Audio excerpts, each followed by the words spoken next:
Back in the day, Dennis ruled Britain's streets. Fire engines, buses, lorries all carried their name. Today, most people don't even remember it. How does a giant of the road simply vanish? This was a company woven into the very fabric of British life. If your school run in the 80s or 90s was on a single-deck bus, chances are it was a Dennis Dart. If your town had a refuse lorry rattling down the street every Tuesday morning, there's a fair chance Dennis built it. And if you ever stood aside for a fire engine charging through traffic, water pumps roaring and sirens screaming, the badge on the grille likely read Dennis too. Yet, despite all of that, the name has almost disappeared. It lingers only in the memories of the drivers, passengers, and firefighters who worked with them, or in the hands of enthusiasts who lovingly restore these machines for rallies and shows. So, what happened? How did a company that gave Britain its fire engines, moved millions of commuters, and quietly kept towns running end up as a forgotten name?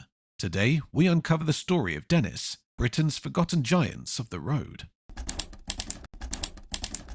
The Dennis story begins not with fire engines or buses, but with two brothers in Guildford, Surrey. In 1895, John and Raymond Dennis opened a small workshop making bicycles. Cycling was booming, and the brothers quickly earned a reputation for clever design and solid workmanship. But they weren't content to stop there. By the late 1890s, motoring fever had reached Britain, and the Dennis brothers wanted in. Their first motor car rolled out in 1898, a light, practical vehicle at a time when cars were still rare playthings for the rich. Unlike many of their rivals, the brothers thought bigger. They realized that Britain didn't just need cars for gentlemen, it needed practical machines to serve ordinary life. Vans for deliveries, buses for towns, and eventually, fire engines for emergencies. By 1908, Dennis introduced its first motorized fire engine, a machine that transformed firefighting forever. Suddenly, crews could arrive faster, carry more equipment, and pump water with unmatched efficiency. This wasn't just another product. It was the beginning of a legacy that would make Dennis a household name. The brothers had spotted their niche. Where others chased glamour, Dennis built vehicles with purpose, and purpose would define them for the next century. Now, before we get to the fire engines, don't forget to like and subscribe,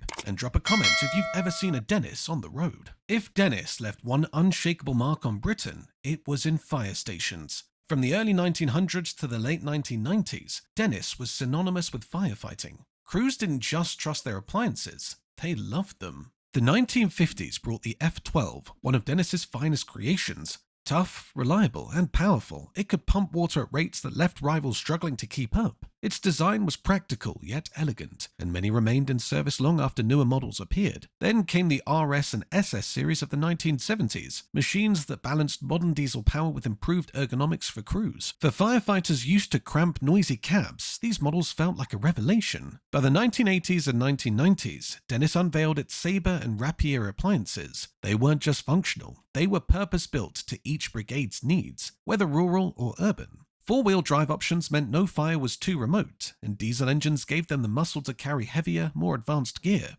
Ask any retired firefighter and you'll hear the same thing. Dennis appliances were designed with crews in mind. Some brigades even nicknamed theirs Dennis the Menace, a badge of affection that spoke volumes. When you saw a Dennis charging through traffic, blue lights blazing, you knew help was coming. Dennis didn't only save lives, it moved millions. Their buses became a fixture of British transport, remembered fondly by commuters and operators alike. The Dominator, launched in the late 1970s, was Dennis's bold entry into the double-deck market. Competing with Leyland was no easy task, but the Dominator held its own thanks to robust engineering and remarkable flexibility. Operators could configure the chassis to meet local needs, whether in big cities or smaller towns. Passengers enjoyed a smoother ride compared to many rivals. And for drivers, the Dominator was a machine built with practicality in mind. But the true game changer was the Dennis Dart, unveiled in 1989. Compact, fuel-efficient, and ideal for narrow streets, the Dart was exactly what Britain's congested cities needed. It darted through traffic with ease, living up to its name. For operators, it offered low running costs. For passengers, a comfortable, modern ride.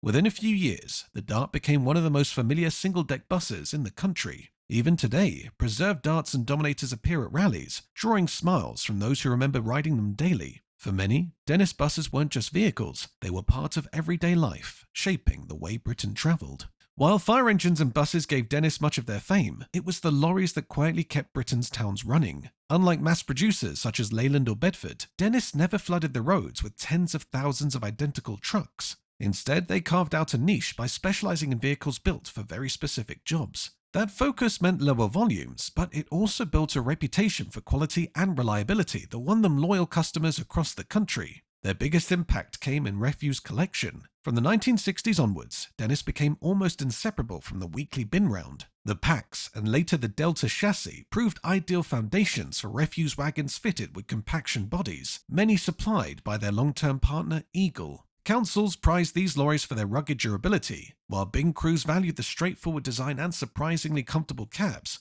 or at least as comfortable as refuse lorries could be. These machines weren't glamorous, but they were dependable, and that's exactly what was needed. Beyond waste collection, Dennis also turned out medium-duty haulage trucks suited to breweries, utility companies, and local delivery work. They weren't flashy, they didn't boast headline-grabbing horsepower, but they were trusted workhorses. Operators appreciated the balance Dennis struck between over-engineering and cutting corners. As a result, Dennis trucks were never the most common sight on British roads, but in the places they did serve, they became indispensable. For countless councils and companies, Dennis became shorthand for a lorry that simply got the job done without complaint. Reliable, purposeful, and built to last. That was the Dennis way. By the 1980s, storm clouds were gathering over Britain's commercial vehicle industry. The homegrown manufacturers that had once dominated were now under siege from foreign competition, and Dennis, despite its proud reputation, was no exception. Giants like Volvo, Mercedes-Benz, and Scania were arriving in force, offering mass-produced vehicles that were cheaper to buy, easier to service, and backed by global dealer networks. Against that kind of muscle, Dennis's tailored, small-scale approach suddenly looked fragile. Their bus division did have a bright spot. The Dennis Dart, launched in 1989, became one of the most successful single-deck buses of its time, winning contracts across Britain. But even the Dart couldn't offset the mounting pressure elsewhere. The fire engine business, once the jewel of the company, now faced fierce competition from European rivals who were offering highly standardized, technology-packed appliances. Dennis could still build brilliant machines, in many cases better thought out than the imports, but they simply couldn't match the economies of scale or marketing power of international players.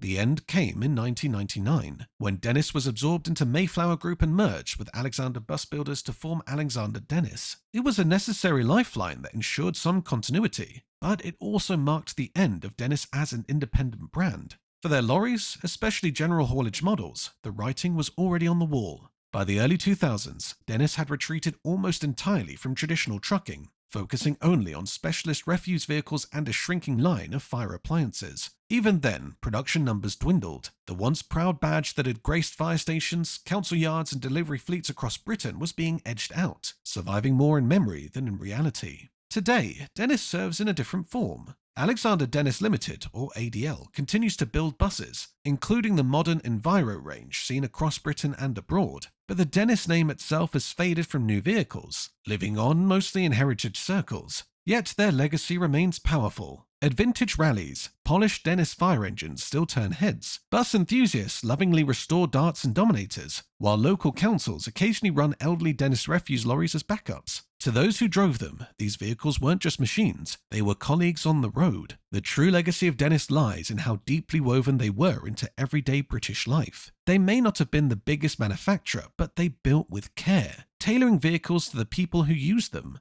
That approach earned them a reputation for reliability and trust that still lingers today. So next time you see an old Dennis badge at a rally, remember this was once a name that ruled Britain's streets, a forgotten giant whose story deserves to be told. So a few things I really want to highlight. Dennis may have faded from Britain's roads, but the memories are still alive. For firefighters, it was the roar of a sabre answering the call. For commuters, it was the daily ride on a Dart or Dominator. For many towns, it was the rumble of a Dennis refuse lorry, faithfully collecting bins every week. These weren't just vehicles, they were part of the rhythm of everyday life. And that's what makes the story of Dennis so fascinating. A company that never chased glamour, never built millions of vehicles, but quietly became one of the most trusted names on the road. Their badge may be rare today, but their impact lingers wherever British transport history is remembered. Now it's your turn. Did you ride a Dennis bus to school? Or maybe you worked with one in the fire brigade? Drop your stories in the comments, we'd love to hear them. And if you enjoyed this trip down memory lane, don't forget to like, subscribe,